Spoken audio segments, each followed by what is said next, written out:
Houston. Say again, please. Houston, we've had a problem.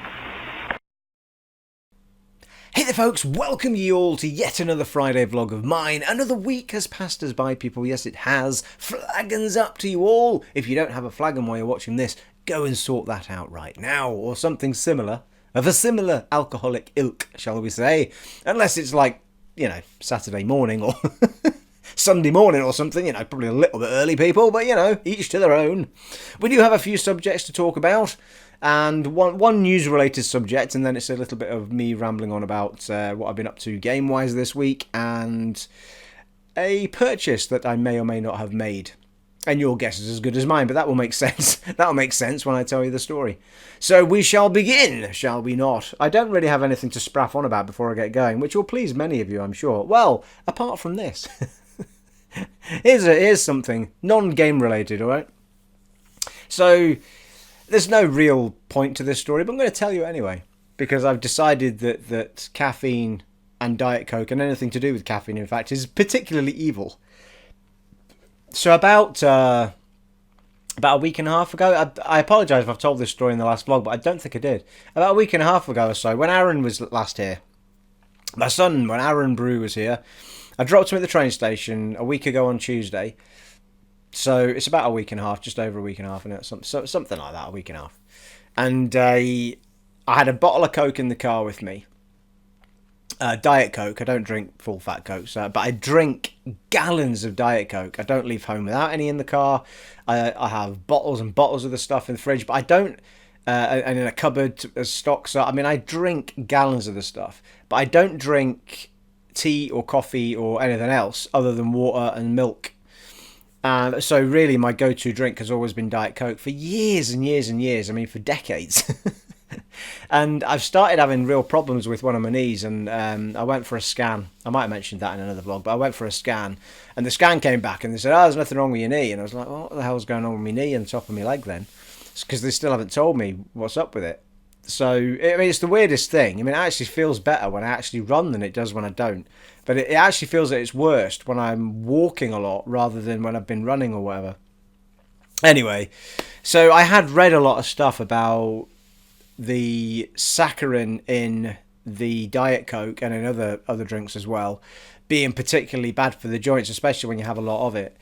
And it's not actual full-on proof, but it is up there as it could be causing you problems. And because I drank so much of it, I thought, well, you know what, to be kind to myself, I think what I'll do is I'll try and not drink Coke for a while. And you know, I kind of had it in my head that I was going to not drink as much, but then as I got home, I thought, just try drinking water and you know. So basically, long story short, for the last week and a half, I've drank nothing but water and milk. And I only have like half a glass of milk when I'm having, it depends what I'm having for my dinner, but sometimes I like half a glass of milk with my dinner, depends what I'm eating. So, or some milk with cereal, if I have a little bowl of cereal.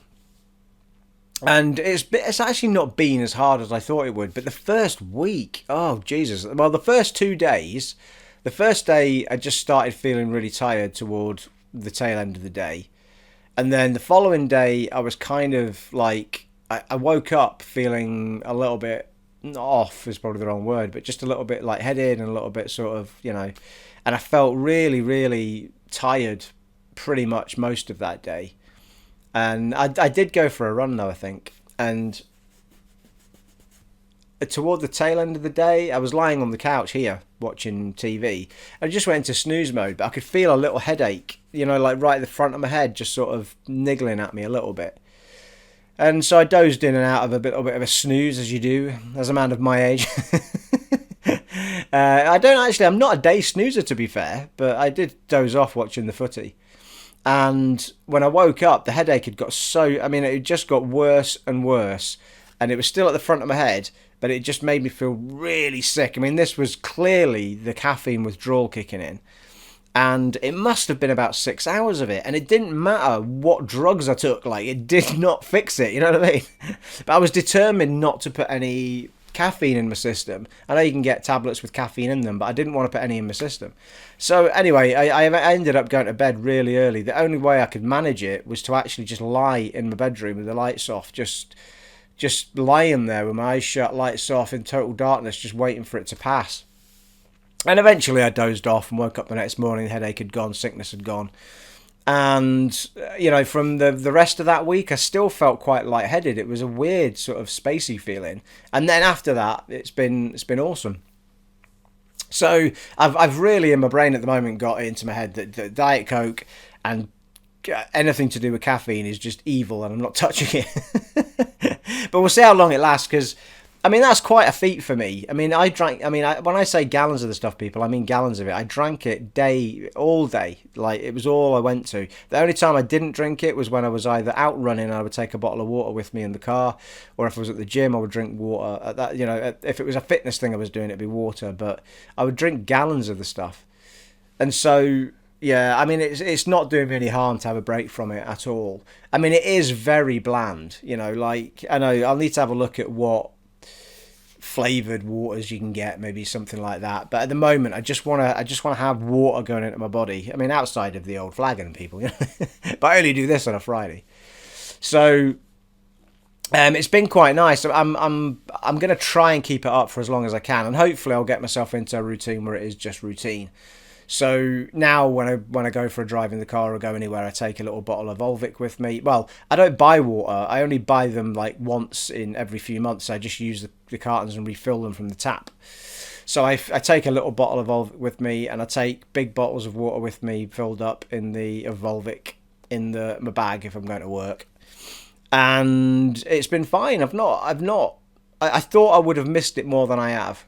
And really the only thing that niggles at me is it's like, I need some taste in my mouth, you know what I mean? And I bought some chewing gum, and chewing gum's kind of alright, but I only enjoy chewing gum for about bloody 5 minutes, and then the taste goes from that as well, and you feel like you're chewing on plastic.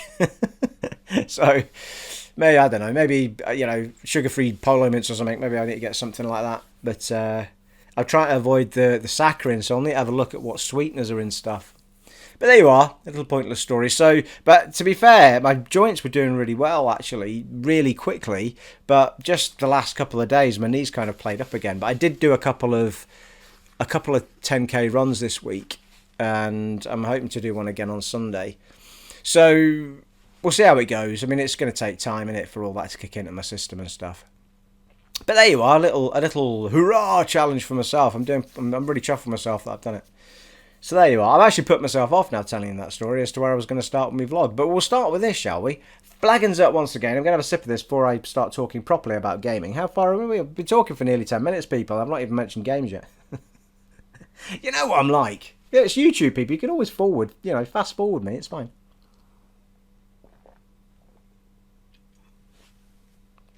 You know I'd buy you one. Oh, that was nice. Right, a nice big mouthful, people, before I get going.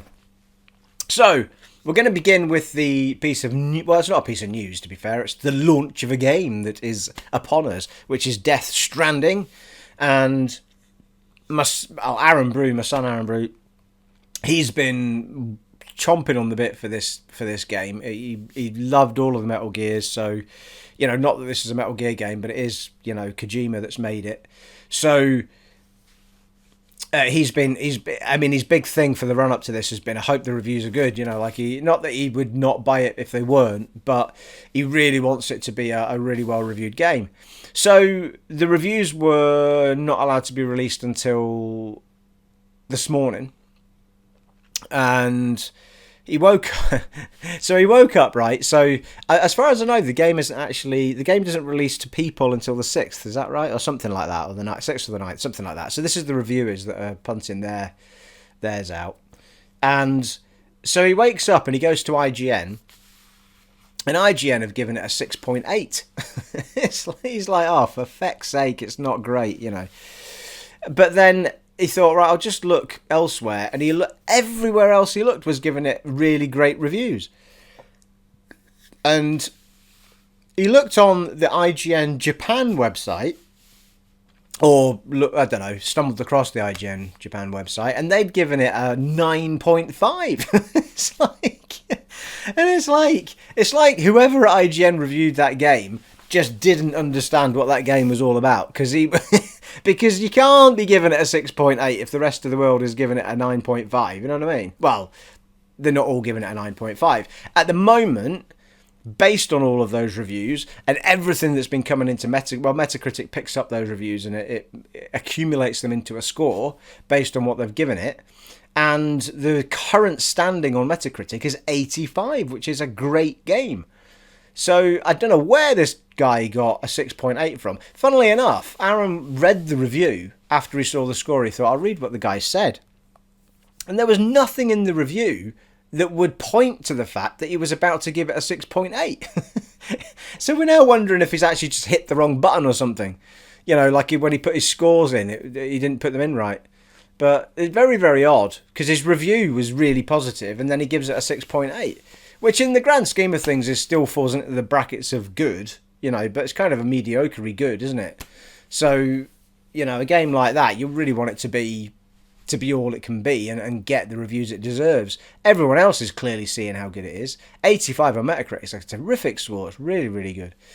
So there you are. So if you were a person that has been chomping at the bit, as Aaron was, for this game, you can really look forward to it as far as I can tell. I decided not to get this one at launch because I'm not sure it's going to be the sort of game I'm going to fall in love with.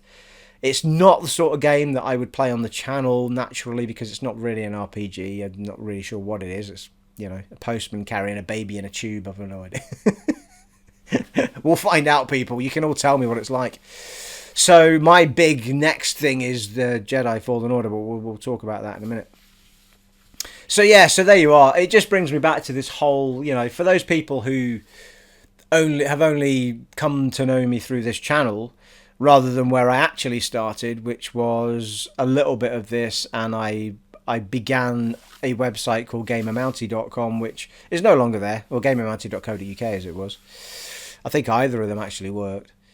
But I developed my own, at one point developed my own website because I was so sick and tired of the reviews that were coming in. I developed a website where people could just go, and it was just about gaming though. I know Metacritic does it, but it was literally just a game site where you could go and not just score a game, but write a proper review, have your own little profile area and all that sort of stuff. And I really loved doing it, and it was up and live for quite the while, for about a year or so.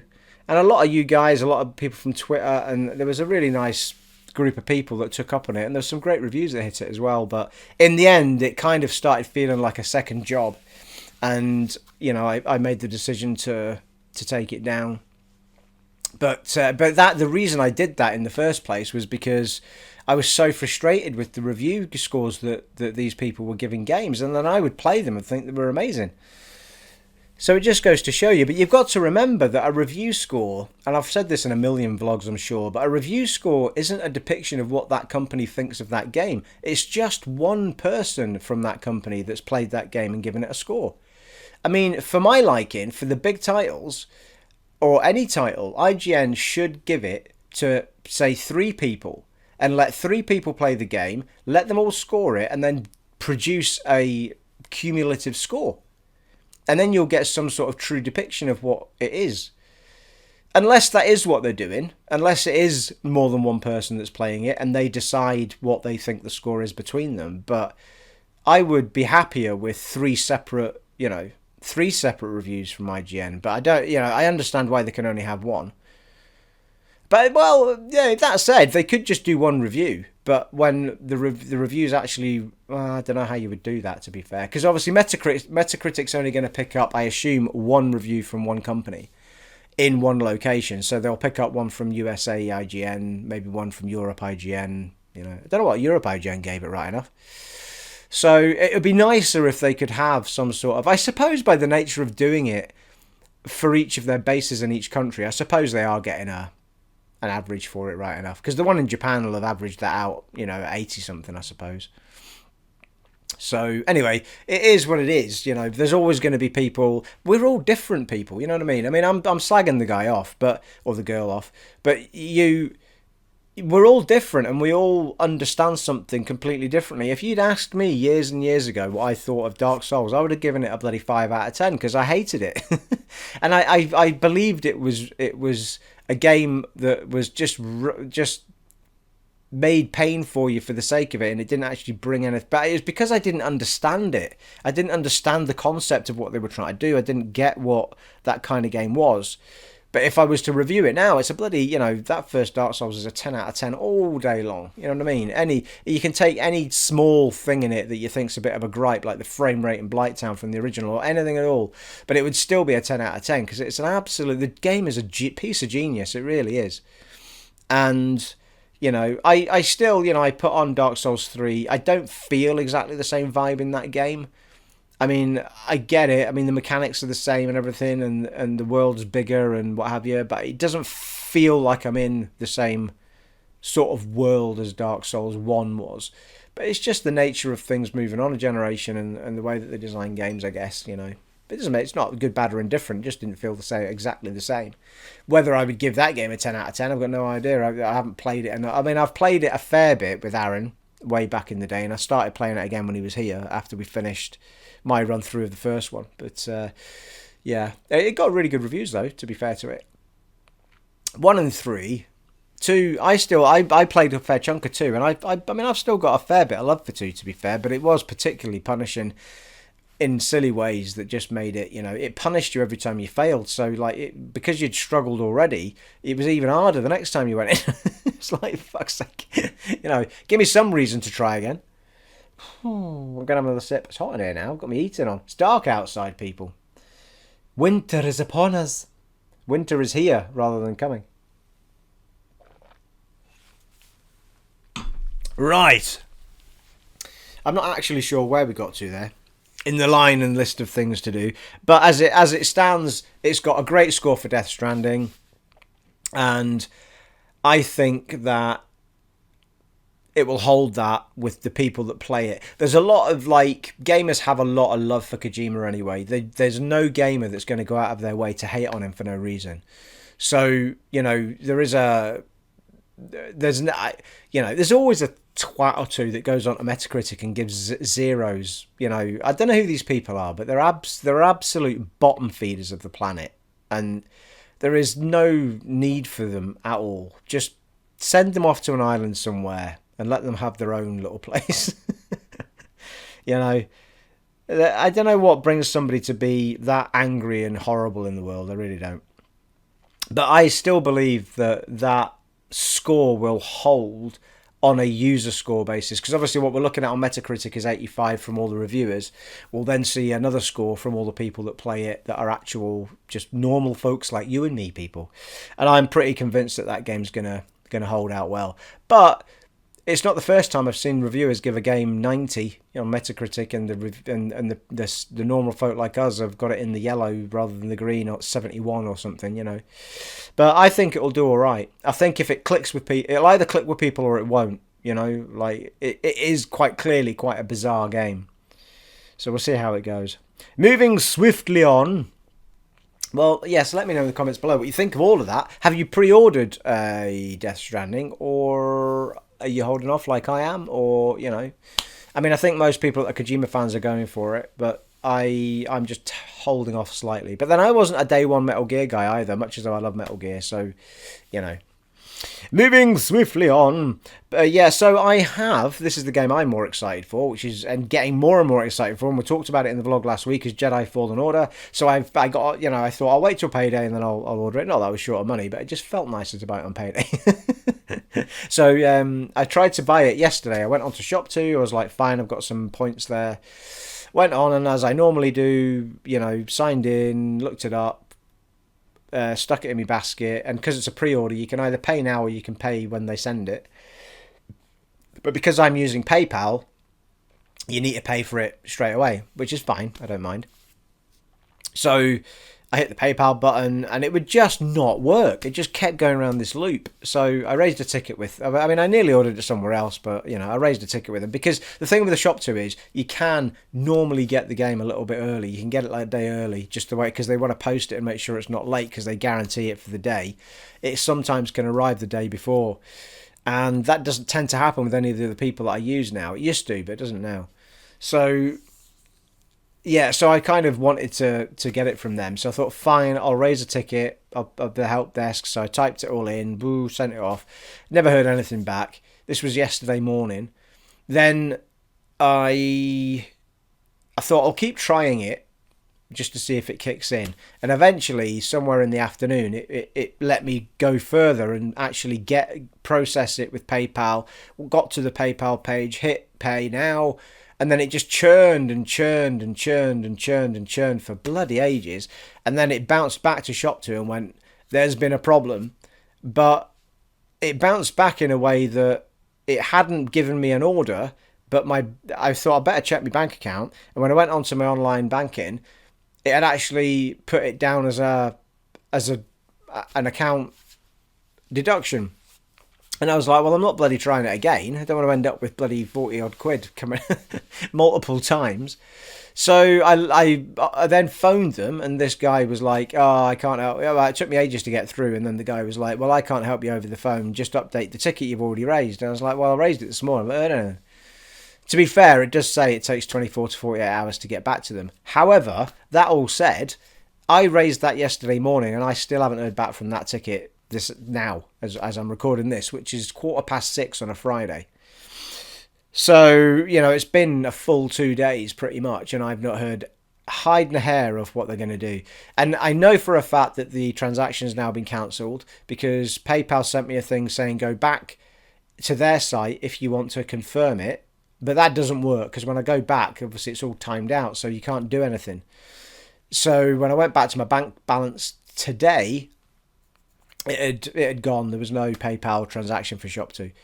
So that's fine. The money's not been taken off and everything. However, the points that I'd spent to get the order, to get it a little bit cheaper in the first place, have now vanished from my account. So, so it didn't actually place the order, but it's taken all my points away. I don't know, people. What's it all about, eh? Bloody machines are taking over the world. Dun, dun, dun, dun, dun. There's a bit of Terminator coming in. So, as it stands, I have not pre-ordered Jedi Fallen Order, but I will have by this time tomorrow or Sunday. Because I am absolutely, without any shadow of a doubt, getting that game at launch, or if I can get it just the day before, even better. And I know that this game is going to be something I probably won't be able to play on the channel because, well, I could play it on the channel. The problem is, because it's Star Wars and because I'll have the Star Wars music in the game, the Star Wars music triggers copyright, and which means you can't monetize your videos, which means a lot of folk might not play it online. I mean, I do pride myself in the fact that I don't do this for money. And to some extent, it is nice every 3 months to get a little bit of a, £50-60 payout or whatever it is.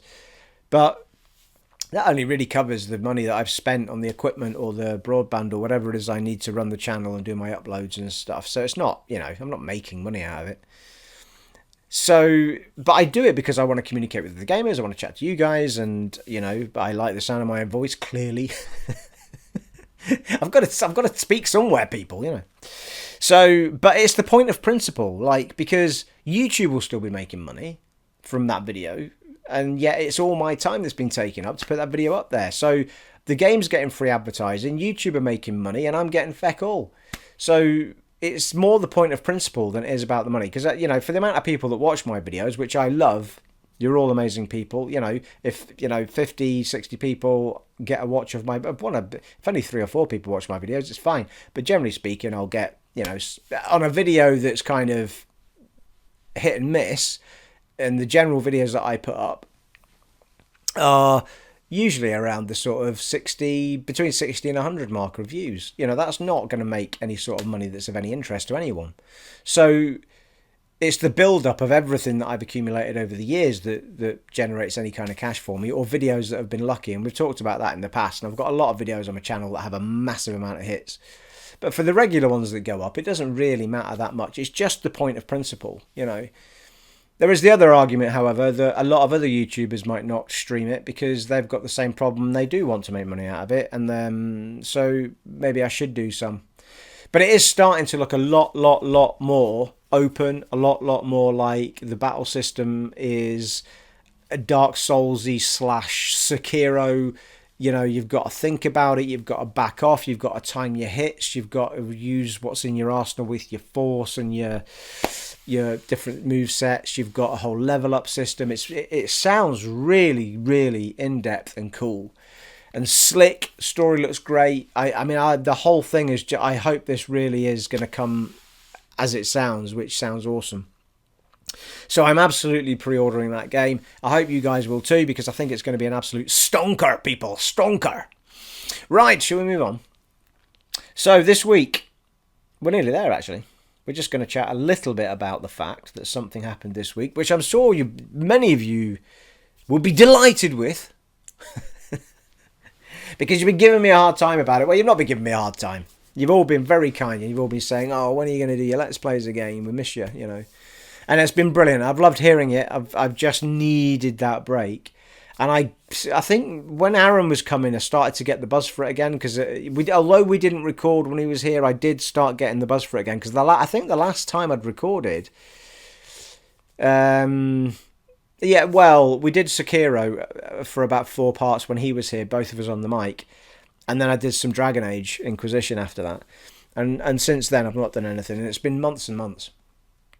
And when he was coming down, I was getting a real buzz for us doing something together. And as it turned out, as I said last week in last week's vlog, it just was like... We just wanted to just chill together and just have me get through Dark Souls and stuff. So it was quite nice to do that, actually, without, you know, having the rigmarole of having to have stop and start to get an hour's worth of recording, another hour's recording, and then have to, you know, and then do... Because I wanted to enjoy my time with him as well, rather than have to sit and render videos. And so... but the buzz for the Let's Plays kind of started picking up at that point. And then... What day was it? I think it was Monday, wasn't it? I put the first video up, Dark Souls video. And again, the buzz for Dark Souls was kind of within me because I'd finished it on my own playthrough and I wanted to continue the playthrough that I'd started on the channel. So the last time we'd done the playthrough was a part 11, which was a live stream, which I'd forgotten about actually. I'd forgotten we did the live stream as a part 11. The rest of it had been pre-recorded. Part 11 I did as a live stream. So I posted up a part 12, which I sat and recorded the other night, at the beginning of the week. I posted that up on Monday, I think. And God, my memory is so bad, people. I think it was Monday, but it was the beginning of the week anyway. And it got a great response. You guys were so happy that I was back and everything.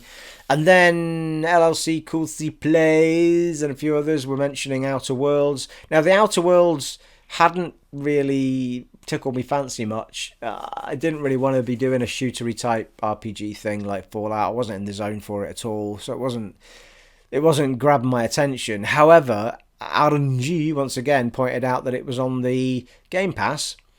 And I have the Game Pass all the way up to February because of the great deal I got on it a couple of months ago. For when this all happened when I was getting Gears 5, and they had this... anyway, I'm not going to go through it again. It was in one of my other vlogs. The way you could do it, you could get the Ultimate Game Pass for next to nothing for all the way up to... I think I've got it till February. So I didn't realise the Outer Worlds was on Ultimate Game Pass, which means I just get it for nothing while I'm registered. So that's why that recording kicked in the day after. So you've had part 1 of that. There is a part 2 of sorry, not a part 2. A part... what did I post up today? 13. So you got part 13 of Dark Souls today. And there is a part 14 of Dark Souls already ready, uploaded, and in premiere mode.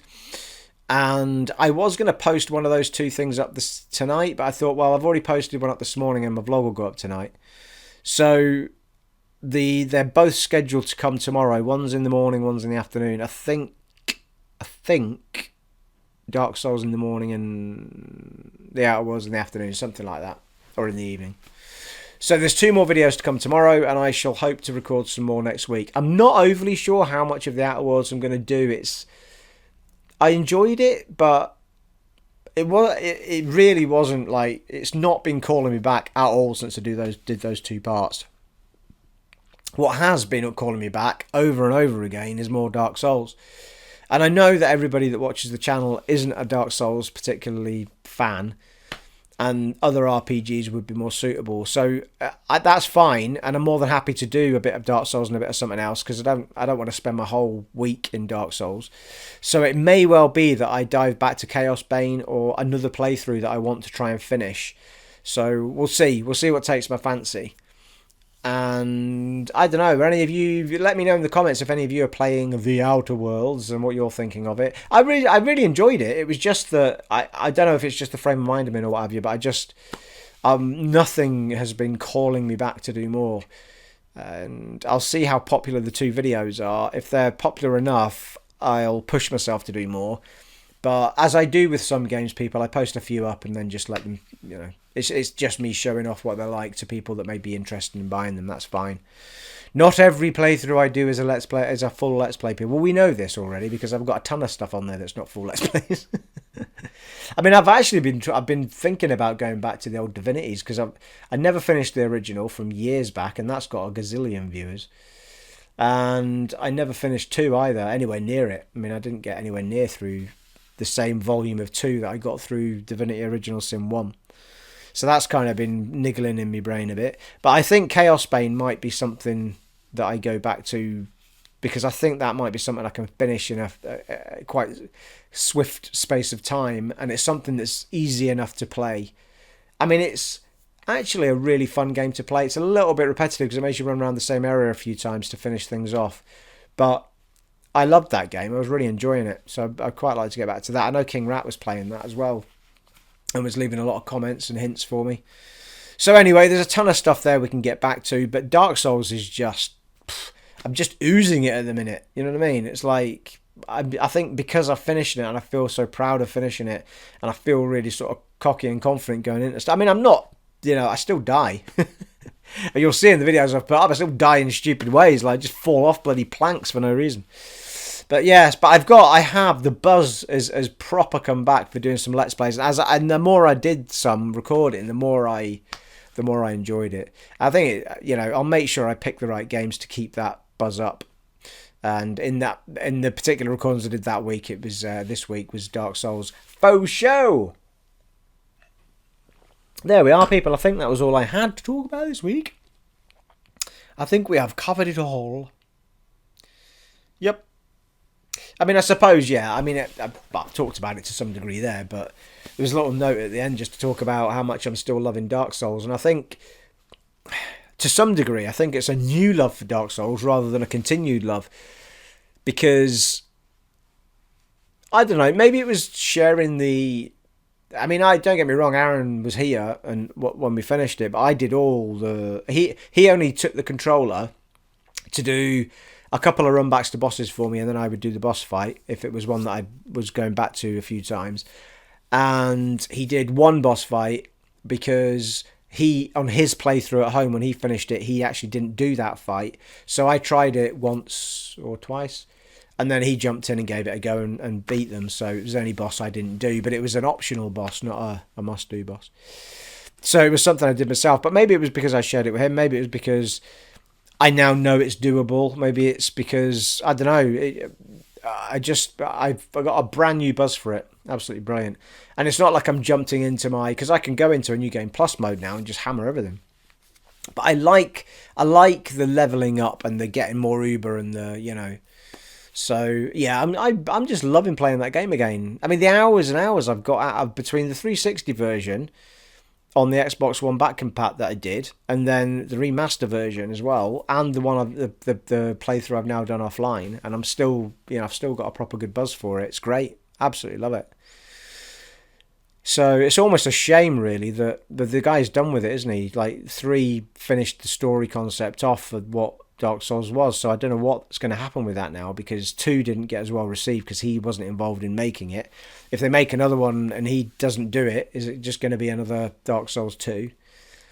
So I think we'll absolutely see a Bloodborne 2. Interestingly, he was quoted as saying that Bloodborne is his favourite that he's made out of all the games he's made, but PlayStation own rights to Bloodborne and they haven't asked him for a second one yet, so that's quite an interesting thing, because I thought that would be an absolute goer for the PS5. I mean, bloody hell, give us one of them at the launch of PS5. Jesus. Bloodborne 2 that launched PS5. That'll sell a few consoles, eh? Anywho, there you are. I ramble on for no reason now. It's good to be back, people. It's good to be back. So I'm hoping that... let me know in the comments below if there is a Let's Play that you were looking forward to. I think part of the... I mean, there's so many of you guys, you beautiful people, that trying to keep everybody happy is almost something that's never going to happen. But I know a lot of you were enjoying Dragon Age Inquisition when I suddenly stopped doing my Let's Plays altogether. So that has dawned on me to go back to as well. But yeah, let me know in the comments below if there's a Let's Play sat there that you've got to the end to and wished I'd done more, or, you know, let me know, people. Down the bottom there. It has been an honour and a privilege serving for you in this vlog of mine today, and I shall see you on the next one, folks. Take it easy. Bye.